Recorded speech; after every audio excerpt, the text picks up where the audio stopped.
इस वीडियो में हम एक्टिविटी बेस्ड कॉस्टिंग और ट्रेडिशनल कॉस्टिंग के बेसिस पे एक प्रॉब्लम को सॉल्व करेंगे। तो सबसे पहले अगर एक्टिविटी बेस्ड कॉस्टिंग की बात की जाए तो जिस तरह हमने अपनी लास्ट वीडियो में देखा था कि एक्टिविटी बेस्ड कॉस्टिंग एक ऐसा सिस्टम होता है कॉस्टिंग का जिसमें जो ओवरहेड हैं उसको एब्जॉर्ब या एलोकेट किया जाता है एक्टिविटीज की बेसिस पे किसी प्रोडक्ट को, मतलब किसी प्रोडक्ट पे एक्टिविटीज की बेसिस पे ओवरहेड को चार्ज करने का जो तरीकाकार है उसे हम कहते हैं एक्टिविटी बेस्ड कॉस्टिंग सिस्टम। इसी तरह अगर ट्रेडिशनल कॉस्टिंग की बात की जाए तो ट्रेडिशनल कॉस्टिंग एक ऐसा सिस्टम या एक ऐसा तरीकाकार होता है जिसमें ओवरहेड को डायरेक्ट लेबर आवर्स या मशीन आवर्स की बेसिस पे किसी प्रोडक्ट को चार्ज या एब्जॉर्ब या एलोकेट किया जाता है। अब अगर हम एग्जांपल की बात करें तो लेट्स सपोज कि हमारे पास एक ऑर्गेनाइजेशन में दो तरह के ओवरहेड्स हैं जिनमें एक ओवरहेड है मशीन सेटअप और दूसरा ओवरहेड है मशीन ऑपरेटिंग की कॉस्ट। ये दो हमारे पास क्या हैं? ये दो हमारे पास कॉस्ट हैं और इसको कॉस्ट भी कहते हैं और कॉस्ट पूल भी कहते हैं। इसी तरह ये हमारे पास अगर कॉस्ट पूल्स हैं तो दूसरे साइड पे हमारे पास होंगे इनके कुछ ड्राइवर्स। हम एज्यूम करते हैं कि हमारे पास जो एक्टिविटी बेस्ड कॉस्टिंग के लिए जो ड्राइवर्स अवेलेबल हैं वो है, एक ड्राइवर है मशीन रन्स का या प्रोडक्शन रन का जिसको हम इस्तेमाल करेंगे मशीन सेटअप कॉस्ट के लिए, और एक है मशीन ऑपरेटिंग कॉस्ट पे जो है हमारे पास मशीन आवर्स जिसका कॉस्ट ड्राइवर है। तो ये हमारे पास दो कॉस्ट थी और इनके ड्राइवर्स हैं। अब इन ड्राइवर्स या इन एक्टिविटीज की बेसिस पे हमने क्या करना है, प्रोडक्ट्स को ओवरहेड की कॉस्ट चार्ज करनी है। तो इस तरीकाकार को हम कहेंगे एक्टिविटी बेस्ड कॉस्टिंग। और जब इन दोनों कॉस्टिंग सिस्टम पे या लेबर आवर या मशीन आवर लगाएंगे, लेट्स सपोज हम मशीन आवर को ड्राइवर चूज कर लेते हैं ट्रेडिशनल कॉस्टिंग के इन दोनों कॉस्ट के लिए, तो अब इस सिस्टम को हम क्या करेंगे, जब इस सिस्टम के थ्रू हम ओवरहेड की कॉस्ट को एलोकेट करेंगे मतलब मशीन आवर्स के थ्रू, तो इसे हम कहेंगे ट्रेडिशनल कॉस्टिंग सिस्टम। तो अब हम इसकी प्रॉब्लम पे चलते हैं। तो प्रॉब्लम हमारे पास है गैजेट कंपनी की। गैजेट कंपनी की रिक्वायरमेंट क्या है? गैजेट कंपनी ये रिक्वायर्ड करती है कि कैलकुलेट करें full cost per for product, मतलब फुल कॉस्ट कैलकुलेट करनी है per unit product A B C के लिए under traditional costing system using direct labour hours as a basis for apportionment. मतलब क्या हुआ कि हमने ट्रेडिशनल कॉस्टिंग सिस्टम यूज करना है जिसमें हमने बेस क्या रखनी है, डायरेक्ट लेबर आवर्स को हमने बेस रखना है। दूसरी हमारे पास क्या रिक्वायरमेंट है कि कैलकुलेट करनी है the full cost per unit of each product using activity based costing. मतलब फुल कॉस्ट पर यूनिट हमने तीनों प्रोडक्ट्स के लिए कैलकुलेट करनी है ट्रेडिशनल कॉस्टिंग के थ्रू भी और एक्टिविटी बेस्ड कॉस्टिंग के थ्रू भी। तो अब अगर डेटा की बात करें तो हमारे पास गैजेट कंपनी का ये कुछ डेटा अवेलेबल है जिसमें गैजेट कंपनी प्रोड्यूस करती है तीन product A B C all made from the same material. तीनों पे एक ही तरह का मटेरियल इस्तेमाल होता है। Until now it has used absorption traditional absorption costing system. अभी तक ये ट्रेडिशनल एब्जॉर्प्शन कॉस्टिंग सिस्टम को इस्तेमाल करी है अपने ओवरहेड्स को एलोकेट करने के लिए। The company is now considering an activity based costing system. अब कंपनी क्या करे, कंसीडर कर रही है activity based costing system in the hope that it will improve profitability. इस उम्मीद से कि प्रॉफिटेबिलिटी जो है वो बेहतर हो जाएगी। Information for three products for the last year is as follows. तीनों प्रोडक्ट्स के लिए इंफॉर्मेशन दी गई है, product A, product B, product C. ये हमारे पास तीन प्रोडक्ट्स हैं गैजेट कंपनी की जिसके लिए प्रोडक्शन एंड सेल वॉल्यूम दिया गया है 15,000, 12,000 और 18,000 का। उसके बाद सेलिंग प्राइस दी गई है। अब ये जो प्रोडक्शन और सेल वॉल्यूम था ये यूनिट्स में था, यहाँ पे बोल्ड हुआ भी लिखा हुआ है कि ये यूनिट्स में है।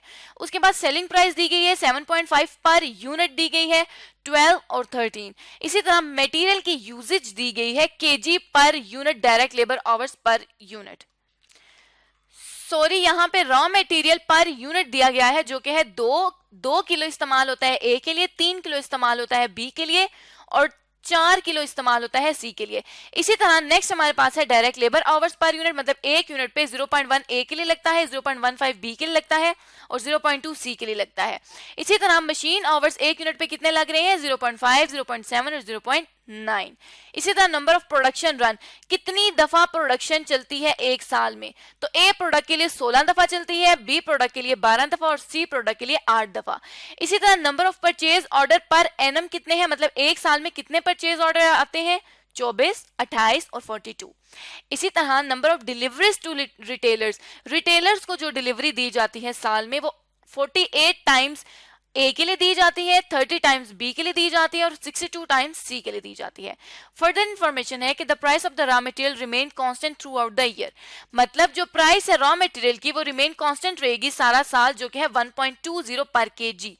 1 किलो के कितनी प्राइस है 1.2, तो जब 1.2 को हम मल्टीप्लाई कर देंगे 2 के साथ, तो इसका क्या मतलब हो जाएगी, 1 यूनिट के लिए मटेरियल की प्राइस आ जाएगी। डायरेक्ट लेबर आवर जो है वो 14.80 पर आवर है और यहाँ पे डायरेक्ट लेबर आवर्स तीनों प्रोडक्ट्स के लिए दिए हुए हैं पर यूनिट। उसके अलावा एनुअल ओवरहेड की जो कॉस्ट दी हुई है वो कुछ इस तरह से है कि मशीन सेटअप कॉस्ट है जो कि है 26,550 26,550, मशीन रनिंग की कॉस्ट है 66,400 की, प्रोक्योरमेंट और डिलीवरी की कॉस्ट यहाँ पर हमें दी गई है। इसी तरह अब हमने क्या करना है कि अपने सोल्यूशन को हमने स्टार्ट करना शुरू करना है। तो सोल्यूशन को हमने स्टार्ट करना है जिसमें सबसे पहला हमने क्या स्टेप करना है कि हमने ट्रेडिशनल कॉस्टिंग के थ्रू अपनी जो प्रोडक्ट है उसकी फुल कॉस्ट को कैलकुलेट करना है। तो हमें full cost per unit by traditional costing system के थ्रू फुल कॉस्ट हमने कैलकुलेट करनी है। इसके लिए हमें क्या चाहिए होगा, इसके लिए हमें चाहिए होगा जो ट्रेडिशनल ओवरहेड एब्जॉर्प्शन रेट है वो चाहिए होगा। उसके लिए हम क्या करेंगे कि सबसे पहले टोटल ओवरहेड देख लेंगे कि हमारे पास टोटल ओवरहेड्स कितने आ रहे हैं। यहाँ पे हमारे पास machine setup, machine running cost, ये तमाम जो है ये ओवरहेड्स हैं। इनको हम यहाँ से तमाम ओवरहेड्स को उठा के अपने पास यहाँ पर लिख लेंगे और इन तमाम ओवरहेड्स का हम क्या कर लेंगे, इन तमाम ओवरहेड्स को हम टोटल कर लेंगे। तो यहाँ पे हमारे पास तमाम ये ओवरहेड्स आ गए, अब इनका हम टोटल करेंगे। टोटल करने के लिए हम क्या करेंगे, टोटल करने के लिए हम मशीन सेटअप कॉस्ट में प्लस कर देंगे मशीन रनिंग कॉस्ट, इसमें प्लस कर देंगे प्रोक्योरमेंट कॉस्ट और डिलीवरी कॉस्ट को प्लस करके हमारे पास ये आ गया टोटल। इसको हमने बोल्ड कर दिया ताकि हमें पता चल जाए कि ये ऑर्गेनाइजेशन के पास टोटल आया है किस चीज का, टोटल ओवरहेड की कॉस्ट आई है। अब ये तो आ गई टोटल ओवरहेड की कॉस्ट। अब नेक्स्ट स्टेप क्या करना है हमने कि हमने ओवरहेड का रेट फाइंड करने के लिए, क्योंकि हम ओवरहेड का ट्रेडिशनल ओवरहेड का एब्जॉर्प्शन रेट फाइंड कर रहे हैं, तो उसके लिए हमें क्या चाहिए, टोटल ओवरहेड चाहिए और टोटल आवर्स चाहिए। तो यहाँ पे अब हम टोटल आवर्स की कैलकुलेशन को स्टार्ट करेंगे। टोटल आवर्स की कैलकुलेशन स्टार्ट करने से पहले हम यहाँ पे ट्रेडिशनल ओवरहेड एब्जॉर्प्शन रेट का फॉर्मूला लिख लेते हैं ताकि हमें कंफ्यूजन ना हो। तो इसका फॉर्मूला क्या है कि टोटल ओवरहेड की जो कॉस्ट है इस कॉस्ट को डिवाइड किया जाएगा, यहाँ पर हम इसको डिवाइड कर देंगे किसके साथ, ये टोटल आवर्स के साथ जो हमने कैलकुलेट करने हैं। अब इन टोटल आवर्स के लिए हमारे पास इंफॉर्मेशन क्या है कि प्रोडक्शन एंड सेल्स कितनी हो रही है, 15,000, 12,000 और 18,000, और डायरेक्ट लेबर और एक यूनिट पे कितना लग रहा है, 0.1, 0.15 और 0.2। तो यहां से हम क्या करेंगे कि यहां से हम प्रोडक्शन एंड सेल्स को भी लेंगे। यहां हमने प्रोडक्शन और सेल वॉल्यूम को लिख दिया। अब हमने क्या करना है कि हम ये देख लेंगे कि direct labour hours per unit कितने आ रहे हैं। यहां से हम डायरेक्ट लेबर आवर्स को पर यूनिट यहां पे हम लिख लेंगे ताकि हम इन दोनों को आपस में मल्टीप्लाई करके तो अपने total direct labour hours calculate कर सकें। तो ये क्या था, ये ए प्रोडक्ट के लिए था, ये बी और ये सी के लिए। अब टोटल लेबर आवर्स के लिए हम क्या करेंगे कि अगर एक यूनिट पे 0.1 लेबर आवर्स लग रहे हैं तो 15,000 यूनिट्स हैं, तो 15,000 यूनिट्स पे टोटल कितने लगेंगे। तो उसके लिए हम क्या करेंगे कि 0.1 को मल्टीप्लाई कर देंगे 15,000 के साथ, तो हमें पता चल जाएगा कि 1500 टोटल लेबर आवर्स लगे हैं ए प्रोडक्ट के लिए। इसी तरह हम बी प्रोडक्ट के लिए भी लेबर आवर्स को फाइंड कर लेंगे और इसी तरह से हमने सी प्रोडक्ट के लिए भी लेबर आवर्स फाइंड कर लिए। तो यहाँ पे हमारे पास तीनों प्रोडक्ट्स के लिए लेबर आवर्स आ गए। अब क्योंकि ये हर प्रोडक्ट के लिए डिफरेंट लेबर आवर्स आए हैं तो हमने इन तीनों का टोटल कर लेना है। इन तीनों के टोटल के लिए हम इन तीनों को ऐड कर देंगे तो हमें पता चल जाएगा कि टोटल कितना लग रहा है, इस कंपनी पे कितने टोटल आवर्स लग रहे हैं। तो इस कंपनी पे टोटल आवर्स लग रहे हैं 6900। इसको हम कर देंगे बोल्ड ताकि हमें पता चल जाए कि हमने ये टोटल ओवरहेड कॉस्ट की और टोटल लेबर आवर्स की फिगर फाइंड कर ली है। अब हम क्या करेंगे कि टोटल ओवरहेड कॉस्ट को डिवाइड कर देंगे टोटल ओवरहेड रेट से ताकि हमारे पास ट्रेडिशनल ओवरहेड का एब्जॉर्प्शन रेट आ जाए। तो यहाँ पे हम क्या करेंगे कि ये जो हमारे पास टोटल ओवरहेड कॉस्ट आई है इसको डिवाइड कर देंगे अपने टोटल जो आवर्स हैं उनके साथ, तो हमारे पास क्या आ जाएगा, हमारे पास ओवरहेड का रेट आ जाएगा जो कि आया है 28.3। 28.3 ये जो रेट आया है ये आया है रुपीज में, और ये जो रेट आया है ये हमारे पास आया है पर आवर। तो हमने यहाँ पर लिख दिया कि पर आवर हमारे पास ये रेट आया है। अब इसको भी हम बोल्ड कर देंगे ताकि हमें पता चल जाए कि हमने अपना पर आवर रेट कैलकुलेट कर लिया है। अब पर आवर रेट तो हमने कैलकुलेट कर लिया है, लेकिन हमारी रिक्वायरमेंट क्या थी कि हमने कॉस्ट पर यूनिट को फाइंड करना है। तो यहां हम लिख लेंगे कॉस्ट पर यूनिट अब हमने फाइंड करनी है। तो कॉस्ट पर यूनिट को फाइंड करने के लिए हमारे पास हमेशा से 3 चीजें होती हैं, एक मटेरियल, लेबर और ओवरहेड। तो यहां हमने कॉस्ट पर यूनिट कैलकुलेट करने के लिए रॉ मटेरियल, डायरेक्ट लेबर और डायरेक्ट ओवरहेड की कॉस्ट लिख ली, और इनको जब हम टोटल करेंगे तो हमारे पास आ जाएगी फुल कॉस्ट पर यूनिट। इसको भी हम बोल्ड कर देंगे ताकि हमें पता चले कि एंड पे हमारे पास ये रिजल्ट आएगा। तो रॉ मटेरियल की कॉस्ट ए प्रोडक्ट के लिए अगर देखी जाए तो ए प्रोडक्ट में कितना रॉ मटेरियल लग रहा था, ए प्रोडक्ट में 2 किलो रॉ मटेरियल इस्तेमाल हो रहा था, और 1 किलो की जो प्राइस है वो है 1.20 पर केजी। तो यहाँ पे हम क्या करेंगे, यहाँ पे हम 2 को यहाँ पे हम अपने लिख लेते हैं ताकि हमें याद रहे कि जो 2 है उसको हमने मल्टीप्लाई करना है कितने से, जितने हमारे पास रेट था, और रेट मटेरियल का कितना था, रेट मटेरियल का पर किलो जो था, पर केजी तो जो था वो था 1.20। तो यहाँ पे क्या मतलब है कि हमने 2 को मल्टीप्लाई करना है 1.20 से, तो हमारे पास क्या आ जाएगा, ए के लिए हमारे पास फाइंड हो जाएगा रॉ मटेरियल की प्राइस। तो यहाँ पे हम इक्वल करके 2 को मल्टीप्लाई कर देंगे 1.20 से, तो हमारे पास रॉ मटेरियल आ गया ए के लिए जो कि है 2.4 रुपीज पर यूनिट। इसी तरह हम बी के लिए भी क्या करेंगे कि बी के लिए भी हम इसी तरह करेंगे कि बी के, क्योंकि यहाँ पर ए के 2 किलो लग रहे थे, बी के कितने लग रहे थे, बी के 3 और सी के 4 किलो। तो इन तीनों को हम 3 और 4 किलो को मतलब 3 को मल्टीप्लाई कर देंगे 1.20 से। इसी तरह हम लोग क्या करेंगे कि अपने पास 4 को भी मल्टीप्लाई कर लेंगे 1.20 के साथ, तो हमारे पास इन तीनों प्रोडक्ट्स के लिए इनके रॉ मटेरियल की कॉस्ट आ जाएगी। तो ये हमारे पास तीनों प्रोडक्ट्स की रॉ मटेरियल की कॉस्ट आ गई। अब डायरेक्ट लेबर के लिए भी हम क्या करेंगे कि हमारे पास जितने आवर्स थे, आवर्स जो हमारे पास थे वो थे 0.1, 0.15 और 0.2। इस 0.1 को मल्टीप्लाई कर देंगे क्योंकि ये हमारे पास 0.1 जो है इतने आवर्स लग रहे हैं ए प्रोडक्ट के लिए।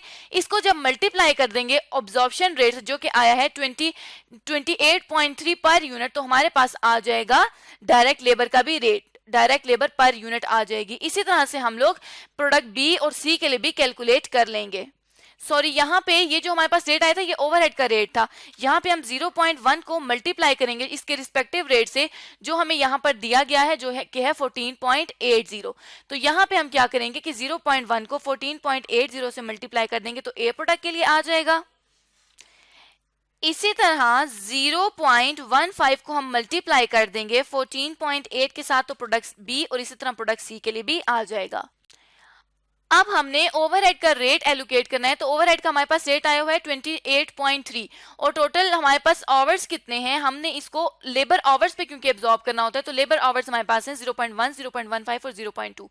अब हम इसी तरह करेंगे कि 0.1 क्योंकि हमारे पास लेबर आवर्स थे इसलिए 0.1 को मल्टीप्लाई कर लेंगे 28.3 के साथ जो कि हमारा रेट आया था, तो ये हमारे पास ओवरहेड की भी कॉस्ट आ गई जो कि आई 2.83 पर यूनिट। इसी तरह प्रोडक्ट बी और सी के लिए भी हमने कैलकुलेट कर ली।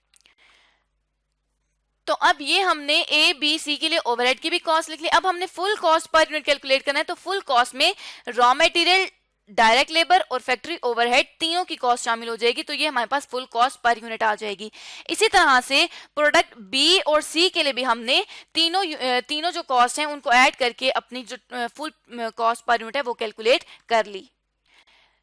तो ये हमारे पास full cost per unit under traditional costing system आ गई। तो ये हमने full cost per unit under traditional costing system कर ली। सेकंड हमारे पास क्या रिक्वायरमेंट थी, सेकंड हमारे पास रिक्वायरमेंट थी कि हमने यूनिट कॉस्ट कैलकुलेट करनी है लेकिन एबीसी को यूज करके। अब एबीसी के लिए हमारे पास ये 4 तरह की कॉस्ट है, ये हमारे पास कॉस्ट पूल्स है और इनके हमारे पास कुछ ड्राइवर्स भी दिए गए हैं जो यहाँ पर हैं। तो मशीन सेटअप कॉस्ट को जो ड्राइवर लगेगा वो होगा नंबर ऑफ प्रोडक्शन रन्स, क्योंकि मशीन जब चलती है तो उस पर सेटअप होता है और वो प्रोडक्शन रन या मशीन रन के थ्रू होता है। सेकेंड जो है वो मशीन रनिंग की जो कॉस्ट है वो किस तरह आएगी, मशीन जब चलती है तो मशीन आवर्स पे इसको हम लेंगे। प्रोक्योरमेंट, क्योंकि प्रोक्योरमेंट का मतलब होता है परचेजिंग करना, तो यहाँ पे प्रोक्योरमेंट का जो ड्राइवर होगा वो होगा नंबर ऑफ परचेज ऑर्डर्स। इसी तरह डिलीवरी कॉस्ट के लिए नंबर ऑफ डिलीवरीज होगा इसका कॉस्ट ड्राइवर। तो यहाँ पे हम अपने तमाम जो कॉस्ट पूल्स हैं उनको भी लिख लेते हैं। जो कॉस्ट पूल्स हमारे पास थे, हमने बात की थी कि जो कॉस्ट पूल्स हैं वही हमारे पास कॉस्ट होती हैं, तो यहाँ पे हमारे कॉस्ट पूल्स आ गए। और इन कॉस्ट पूल्स के हमने ड्राइवर अभी जो इनको एसोसिएट किए, जो इनको ड्राइवर्स लगाए, वो हमारे पास इनके यहाँ पर ड्राइवर्स भी आ गए कि यहाँ पर प्रोडक्शन रन लगेगा, यहाँ पर परचेज ऑर्डर लगेगा, यहाँ पर मशीन आवर्स, उसके बाद जो प्रोक्योरमेंट कॉस्ट है उसके लिए परचेज ऑर्डर्स, और लास्ट में जो डिलीवरी कॉस्ट है उसके लिए नंबर ऑफ डिलीवरीज हमारे पास इसका कॉस्ट ड्राइवर हो जाएंगे। अब यहाँ पे जिस तरह हमने टोटल लेबर आवर्स यहाँ पे इकट्ठे किए थे, इसी तरह production run, machine hours, purchase orders और डिलीवरीज को भी हम कंबाइन कर लेंगे। तो प्रोडक्शन रन्स देखा जाए तो एक कंपनी के लिए एक प्रोडक्ट के लिए लगते हैं 12, सेकेंड के लिए 12 और नेक्स्ट के लिए 8, तो 16 प्लस 12 प्लस 8 करके यहाँ हम अपने प्रोडक्शन रन लिख देंगे is equals to 16 plus 8 plus 12। तो ये हमारे पास आगे टोटल मशीन सेटअप के टोटल प्रोडक्शन रन्स। इसी तरह हम क्या करेंगे कि मशीन आवर्स का भी टोटल कर लेंगे।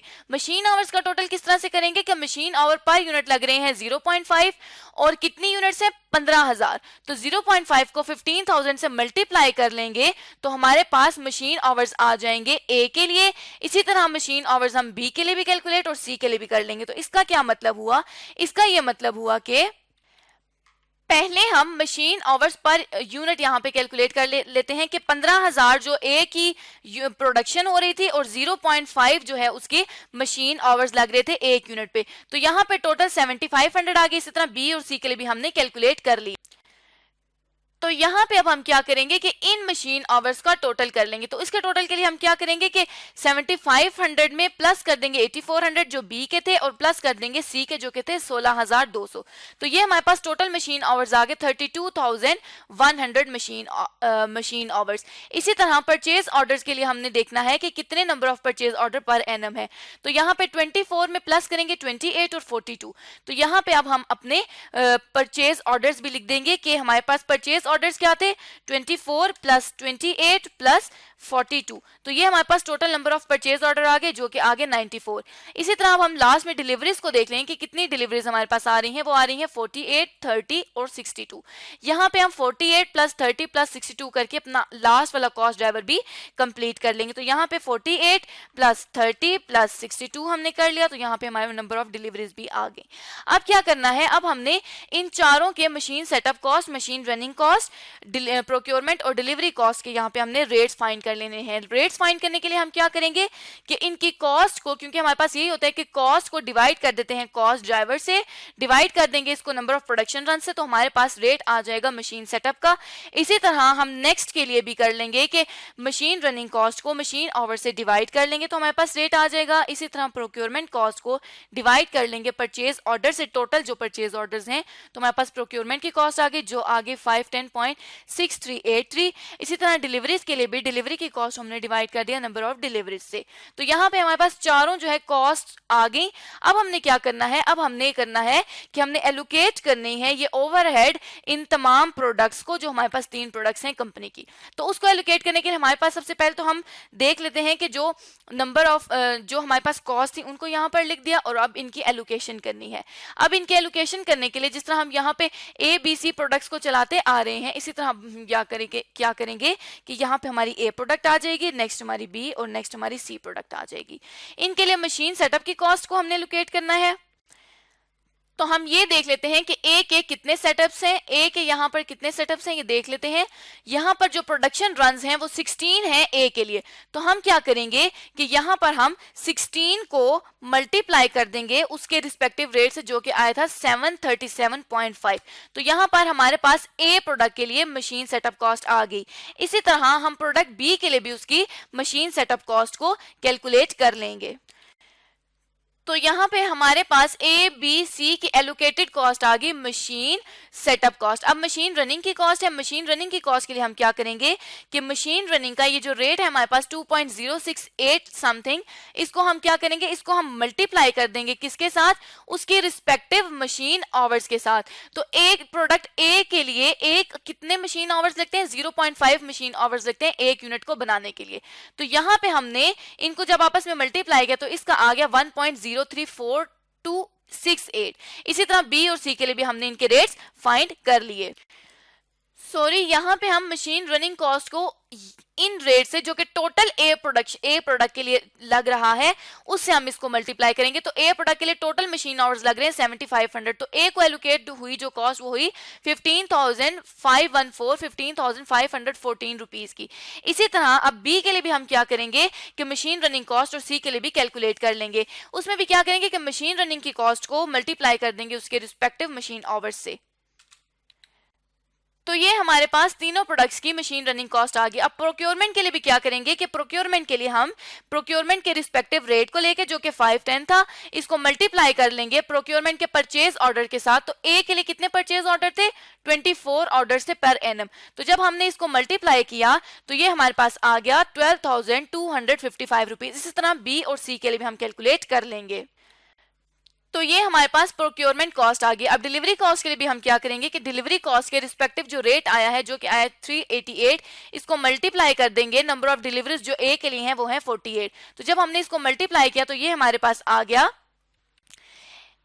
18,624 डिलीवरी कॉस्ट आ गई ए के लिए। इसी तरह हम बी के लिए भी उसकी डिलीवरी कॉस्ट को फाइंड कर लेंगे।